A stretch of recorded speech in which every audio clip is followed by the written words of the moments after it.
श्री गजानन विजय ग्रंथ अध्याय 20. श्री गणेशाय नमः.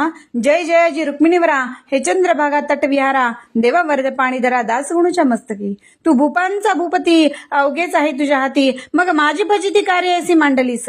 माझे पापताप दहन करी कृपा कृशाने करुण राहू आनंदी सदा मन तुझे भजन करावया. या तंत्र केल्यास व्रता तुला लागेल दोष. खऱ्या थोरांनी आपणास बट्ट लावून घेऊ नये. म्हणून हे श्याम सुंदरा राही रुक्मिणीच्या वरा पांडुरंगा परम उदारा माझी इच्छा पूर्ण करी. असं समाधिस्थ झाल्यावर श्री गजानन साधूवर म्हणू लागले, नारी नर आता काय ह्या शिगावी. शिगावीचा ज्ञान गबसती असता गेला निश्चिती. आता काय तेथे माती राहिली आहे निवळ. समुद्राची आटल्या नीर वा पुष्पतरूंचा गेला भर. कोण त्यांचे करणार कौतुक या जगामध्ये. आता खेपा शेगावात करणे आहे की निमित्त. देव नसता देवाऱ्यात माळा बांधणे व्यर्थची. ऐसे कित्येक बोलती परिती असे साच भ्रांती. महाराजांची दिव्य ज्योती अदृश्य आहे तेच ठाया. जेवी इंद्रायणी चित्री ज्ञानेश्वर समाधिस्थ जरी. ते आहेत भेटले परी तेच ठाई भाविका. तैशीच शेगावात श्री गजानन स्वामी समर्थ ऐसा जयांचा सिद्धांत दर्शन त्यांना तेथ होते. ते विषयीची एक कथा सांगतो मी येता आता. गणपत कोठाडे नामे होता एक भाविक ग्रस्त. हा रायली कंपनीचा एजंट शेगाव दुकानीचा. नित्यनेम होता त्याचा दर्शनाचा श्रोते हो. अस्तमानी प्रतिदिवशी यावे त्याने मठासी. बैसून या समाधीपासी स्तवन करावे एकनिष्ठे. एकदा ऐसे वाटले त्यास अभिषेक करून समाधीस उद्याच्या विजयादशमीस ब्राह्मण भोजन घालावे. केली सर्व तयारी अभिषेकाची साजरी. शिदा मठा भितरी धाडेला मोठ्या प्रमाणात. ते कांता म्हणे, हो प्राणनाथा हे तुम्ही काय करिता. हाड नाही तुमच्या हाता खर्च करण्याच्या बाबतीत. उद्या आहे विजयादशमी म्हणून पोरा बाळांसी कपडे अलंकार अंगासी करून घाला काहीतरी. हे अभिषेक ब्राह्मण भोजने वर्षभरीने योग्य करणे. दिली आपणा ईश्वराने 4 पोरे बाळे हो. फुटका म्हणीना अंगावरती मिलंकेची पार्वती. ग्रहस्थाची ही कारिती संचय करावा धनाचा. हे कांतेचे भाषण गणपतरावा न रुचले जाणं. तो म्हणे प्रपंचाहून श्रेष्ठ परमार्थ वाटे मला. तोच त्याच्या कांतेसी स्वप्न पडले रात्रीसी. उगे न छळे पतीसी तो करतो ते करू दे. त्यात तुझ्या बापाचे काय जाते सांग साचे. प्रेम अशाश्वताचे वेडे हे बाळगू नको. यामध्ये न काही सार धनभूचे भूमीवर. येते मात्र बरोबर पाप पुण्य मानवाच्या. अभिषेक ब्राह्मण भोजने हे पारमार्थिक आहे पुण्य. त्याच्यासाठी वेचिता धन तेन जाया ना ठाई. पेरलेल्या बीजापरी त्याची स्थिती होते खरी. म्हणून सांगतो तुला पुरी अडथळा त्या करू नको. ऐशा पाहून स्वप्नास सांगती झाली पतीस. त्याने गणपतरावास हर्ष झाला विबुध. आले काय प्रत्यंत्र महाराज येते साचार. सोडून द्यावा कुविचार. आजपासून काहीतरी मुले बाळे कोणाची धन दौलत कोणाची. तू न वाही चिंता त्याची ते अवघी समर्थांची. असो गणपतरावाने पूजन केले आनंदाने. त्या दसऱ्याच्या मुहूर्ताने खर्चही केला अतिउत्तम. या गणपतरावाची निष्ठा समर्थपदिसाची जडली शुद्ध स्वरूपाची होती पहिल्यापासून.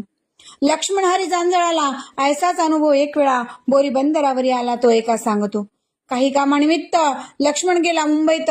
हा समर्थांचा होता भक्त पहिल्यापासून विबुध. घरच्या काही कटकटीने वैताग त्याच्या घेतला म्हणे. काही व्यापारा संबंधाने आला होता मुंबईस. असो बोरी बंदरावरी लक्ष्मण आला जाया घरी. तो आगगाडीच्या धक्क्यावर एक भेटला परमहंस.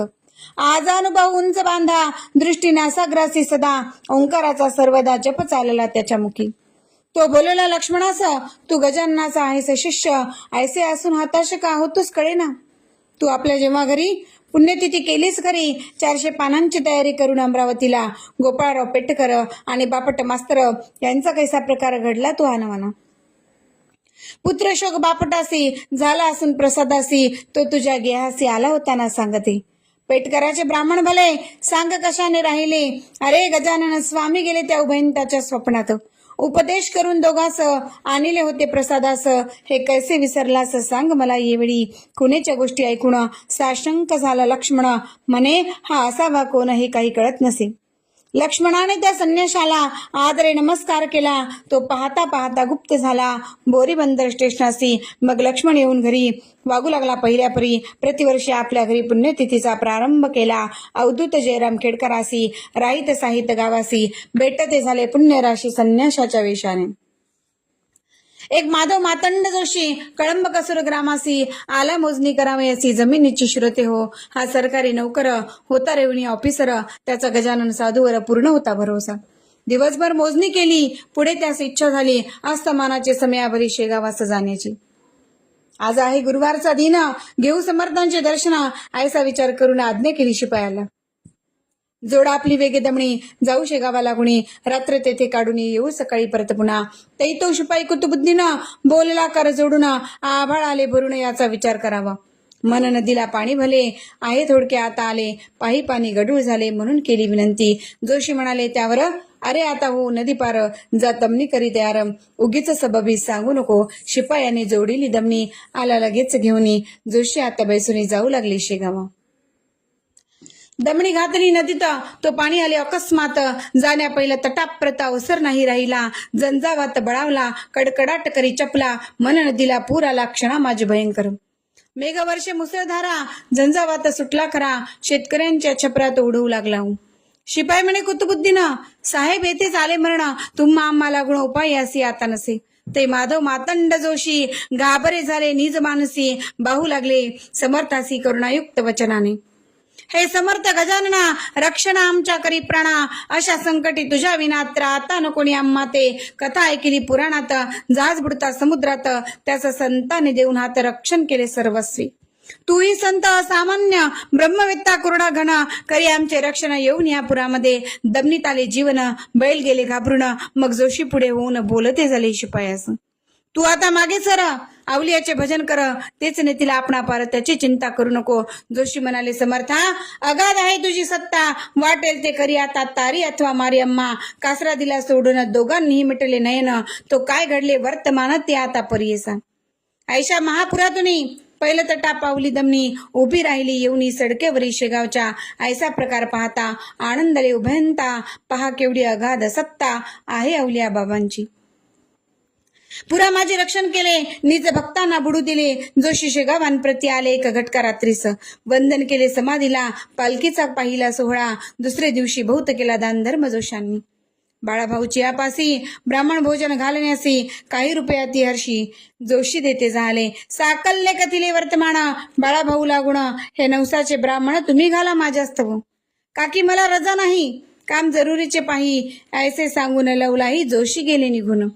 एक यादव गणेश सुभेदार होता हिंगणीचा राहणार, हा करीत असे व्यापार वराडात कापसाचा. याच एके साली भला 10,000 तोटा आला, त्या चिंतेने क्षीण झाला, काही न सुचे मानसी. परी व्यापार सोडवेना, चिंता मनीची जाईना, फायदा काही होईना त्याच्या मनाप्रमाणे. फायद्यासाठी कटपट करी, नाना प्रकारे साजिरी, स्वस्त ना बसती व्यापारी राहती सदा प्रयत्नात. हा एकदा वर्ध्यात आला काही कामानिमित्त, उतरण्या गेल्या घरात विनायक आसिरकरांच्या. तो इतक्यात तेथे आला एक भिकारी बुध होबला, भिक्षा काही मागण्याला आसिरकराच्या घरात. पोशाख अवघा मराठी, करा माझी भव्य काठी, डोई होती टोपी मोठी, बनातीची मळकट, कंपवाळीने शरीर कापत होते वरच्यावर. त्यास पाहता आसिरकर चित्ती परम कोपले. जा बेटा मागल्याद्वारे, तेथे मिळेल भिक्षा खरी, नको चढूस पायरी ओसरीची वेळा. परी हे बोल त्याचे, भिक्षे करीन मानिसाचे, येऊन वरती ओसरीचे. यादवा सन्निध बैसला, घाल भिक्षा काहीतरी, असे म्हणून पुढे करी भिक्षा पात्र भिकारी यादव सुभेदाराच्या. यादव म्हणे म्हणत, भिकारी हा लोचट भूत, नको म्हणता असता येत हा बैसला येऊनी. त्या ते पाहता निहाळून, तै तो भासला गजानन, सुभेदारा कारण शेगावचा राजयोगी.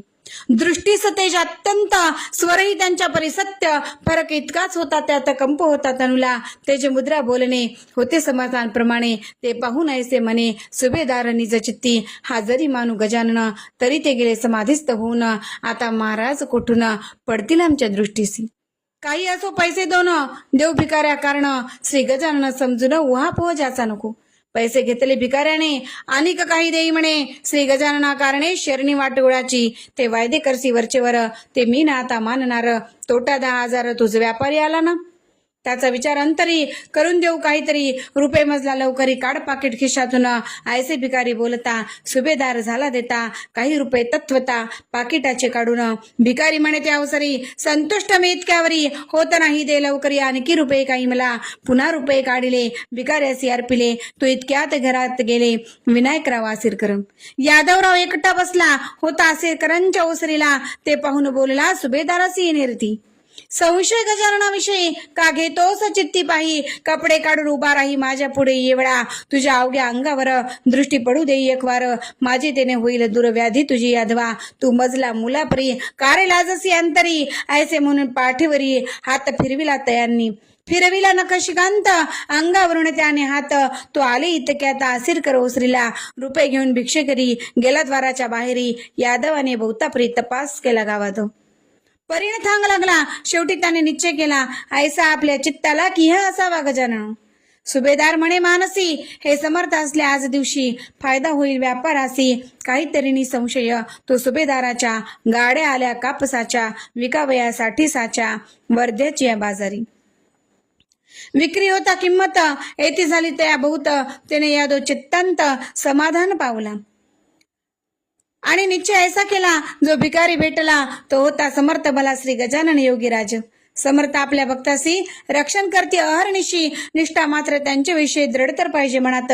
भाऊ राजाराम कवर कामगावी होता डॉक्टर, त्याची तेलाऱ्यावर बदली असे झाली, म्हणून तेथे जाण्याला खामगावाहून निघाला. सकुटुंब मठात आला घ्याया श्रींचे दर्शन, गाडी केली तेलाऱ्याची, तयारी केली निघण्याची, वेळ अस्तमानाची असती झाली ते वेळा.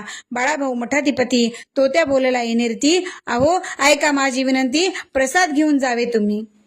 तुम्ही आजपर्यंत गेला नाहीतून उपोषित, आज ऐसे विपरीत काहू म्हणे आणले, ह्यातून आहे व्यतिपात, हे आणावे मनात, कवर सांगे त्या प्रथम मला निकड आहे भाऊ, आज रात्री प्रसाद घेतो, मागल्या रात्री निघून जातो, नसता आग्रह मला तो तुम्ही न करा ये काळी.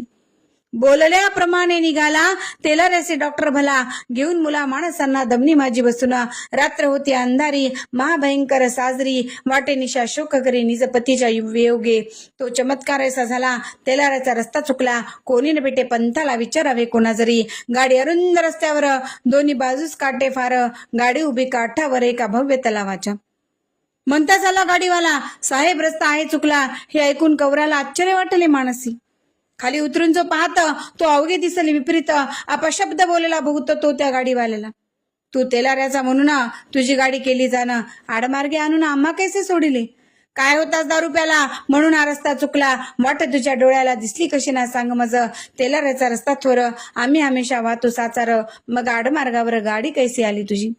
ऐसे कबर बोलता गाडीवाला जोडी हाता, काहू मजल्या शिव्या देता, म्यानं अपराध केला की मी हमेशा भाडे करतो, तेलाऱ्याहून येथे येतो, वाटेल तेव्हा गाडी हाकतो, रस्ता अवघा माहीत मज, बैल ना कोठे वळले ते नीट येथेच आले, तलाव पाहता स्तब्ध झाले हा ना रस्ता तेलाऱ्याचा. मग कवर समजला म्हणतो, हे समर्थांचे आहे कृत्य. प्रसाद घेतल्या विरहित काकी मी निघालो, बाळाभाऊच्या विनंतीला मी नाही मान दिला, म्हणून माझा रस्ता चुकला, वाता वाट गवसे कशी, हे भयंकर कानन येथे म्हशी त्राता कोण, गजानना तुझ वाचून रक्षण माझे कराया. तो तळ्याच्या दुसऱ्या बाजूला गांगरमाळांचा आवाज झाला, डॉक्टरांच्या कानी पडला, तेने आला थोडा धीर, गाडीवाल्यासी म्हणे कवर रस्ता नाही फार दूर, या चाहुलीचा सुमार, धरून गाडी हा नाता.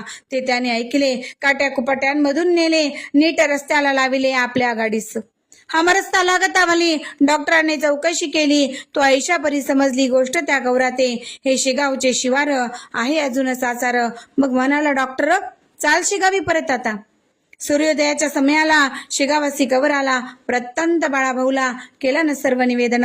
मग बाळाभाऊ म्हणाले, हे आज बरे झाले, व्यतिपातीनं जाऊ दिले समर्थांनी तुम्हास, आज प्रसाद ग्रहण करा, उद्या जाऊ तेलारा, करू नये कधीच करा प्रसादाचा इनकर, समर्थांची तुम्ही भक्त म्हणून तुम्हा आणले परत, मानवाचे अवघे भेत सिद्धीस जाणे अशक्य, संतांच्या जे असेल म्हणे तेच येईल घडोनी, भरोसा त्यांच्या चरणी ठेवूनच स्वस्त असावे. दुसऱ्या दिवशी प्रसादासी घेऊन गेला तेलाऱ्यासी, आता पुढील गोष्टीसी अवधान द्यावे श्रवणाते. एक रतनसा नामिनर होता जातीने भावसार, तयाचा मुलगा दिनकर होता 1 वर्षाचा, त्यासी सोबनीचा रोग झाला, कोणी म्हणते सटावला, बालक अवघा सुकून गेला, रक्त न राहिले अंगात, दिसू लागली अवघी हाडे, वरती नुसते कातडे, वैद्य आणले बडे बडे, परिणे झाला उपयोग, मुलगे रडता राहीना, दूध पाणी घेईना, जीवर मुळीच सोडीना, पाहता याच्या तनुते. वैद्य म्हणती रतन सासी, आता औषध न देई असी, हा तुझ्या हातासी लागणे आहे अशक्य. शक्य अशक्य विचार सुज्ञ करावा निरंतर, उगीच पूल सागरावर बांधावया जाऊ नये. आईसे ऐकून रतनसा रडू लागला ढसढसा. शेवटी विचार त्याने आयसा केला आपल्या मानसी, येवी तेवी मरते पोर माझे आता साचार. पाहू करून एक वार उपाय हा शेवटचा, दिनकराचा अंतकाळ आला होता ती जवळ. घरची माणसे सकळ लागली श्रुते रडावया. हातपाय गार झाले, नेत्रदेश मंदावले, मनगटाचे सोडिले ठिकाण पाहणाऱ्यांनी. आईशी स्थिती माझारी, रतनसाने पुत्र करी, घेऊन ठेविला असे द्वारी. नेऊन या समर्थांच्या आणि गेला त्यासी नवस, पुत्र माझा उठल्यास शरणी वाटेन तुम्हास मी 5 रुपयांची. तुम्ही पावले अवघ्याला, त्याचा अनुभव द्यावा मला. मीही आहे आपुला, माझी उपेक्षा करू नका. माझे मूलद्वारात तुझ्या जरी झाले मृत, तरी अवघ्या वराडात तुझी होईल ना चक्की. अमृतापरी तुझे चरण आले सांगत आम्हा जन, हे स्वामी गजानन कृपा करा या बाला. पुत्रण माझा उठला जरी, मी डोके फोडीन पायावरी. तुझ्या आज निर्धारी ऐसा निश्चय मणीचा, अमृत तुल्य तुझी दृष्टी, त्याची करावी आज वृष्टी. नको करूस मला कष्टी, महापुरुष गजानना. त्यास काही वेळ झाला, तो प्रकार ऐसा घडून आला. मूल हातापायाला हलवा वया लागले, नाडी आली ठिकाणी, रुदन करू लागले जाणी. तो प्रकार पाहुणे लोक सारे आनंदले.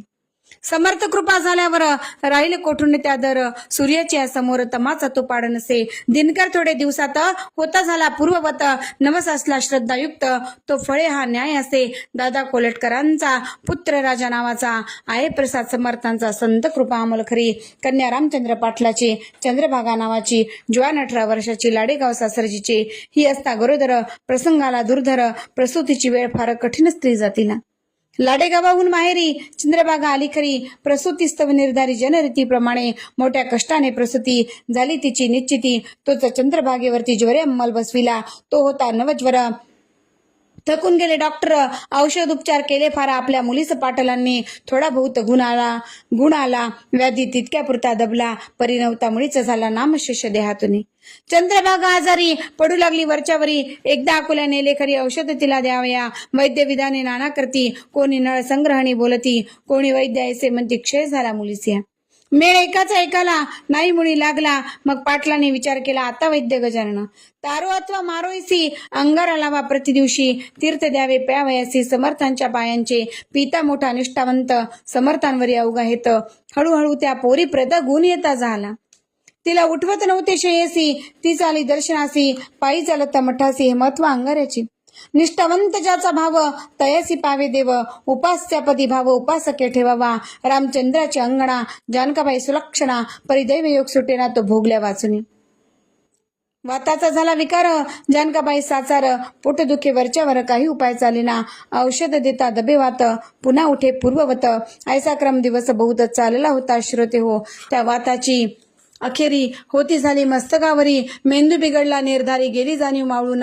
वेड्यापरी करावे वाटेल ते बोलावे, कधी उपाशी निजावे कधी बसावे जेवत. कोणी म्हणती लागले भूत, कोणी म्हणती रोग सत्य, काही बंधू लागले ते ता करणीचा प्रकार असे. काकी जितके असते जमेदार, त्याचे असते वाकडे फार. दुबळा आपला दावी जोर, चिटुक करणी करून या. औषध उपाय बहुत केले, जाणते आणविले, गंडे बहुत बांधिले करी जानकाबाईच्या.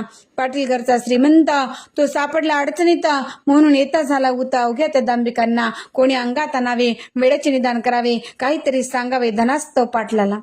तो बिचारा सारे करी, कांता बरीन होय परी. विचार त्याने अखेरी अशा रीती ठरविला, वैद्य आता गजानन, जाणता आता गजानन, देवऋषी आता गजानन, तो जे वाटेल ते करू.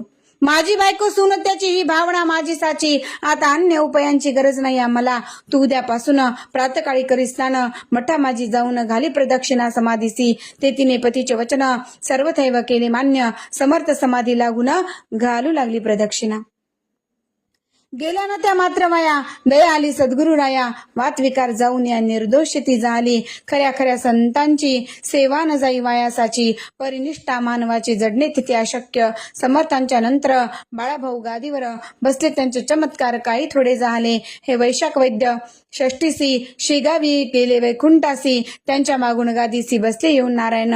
बाळाभाऊ जेव्हा गेले तेव्हा नारायणासी स्वप्न पडले. नांदुरे ग्रामी भले, ते थोडकेच सांगतो. हे माई नारायणा, तू शिगावास करी गमना, रक्षणा भाविक जनांना ऐसे मला वाटते. ऐसे स्वप्नी सांगून निघून गेले गजानन. म्हणून आले नारायण शेगावान माझारी. काही दिवस यांनीही अधिकार चालविला ते ठाई. यांची समाधी झाली पाही. चैत्र शुद्ध षष्टीला पूर्व सुकृता वाचून संत सेवा न घडे जाण. संत सेवेचे मत पुण्य त्या पुण्या पार नसे. श्री गजानन लिलीलेचा पार कधी न लागायचा. अंबरीच्या चांदण्यांचा हिशोब कोणानं लागे कधी. मी अज्ञान पामर मती नाही तिळभर. मघा लीला सागर मुखी केवी वर्णू. त्याने जे जे वदविले ते ते मी कथित केले. लेखनीने अक्षर लिहिले परी ते न तिचे सामर्थ्य. ती लेखणी ज्याच्या करी तोच अक्षरे काढी सारी. निमित्ता कारण होते खरी लेखणी ती लिहावया. तैसेच येथे झाले मी लेखणीचे काम केले. लिहिते लिहिते स्वामी भले श्री गजानन महाराज. त्यांच्या कृपे करून मी हे केले लेखन. येथे माझे मोठेपण काहीच नाही विबुध हो. स्वस्ती श्री दासगुण विरचित हा श्री गजानन विजय नामे ग्रंथ आता आला कळसाप्रत कळसाध्याय पुढे असे. शुभम भवतु श्री हरिराप्रणमस्तु. इति श्री गजानन विजय ग्रंथस्य विशोध्याय समाप्तः. हरये नमः हरये नमः हरये नमः. अनंत कोटी ब्रह्मांड नायक महाराजाधिराज योगिराज परब्रह्म सच्चिदानंद भक्त प्रतिपालक शेगाव निवासी समर्थ सद्गुरु श्री संत गजानन महाराज की जय.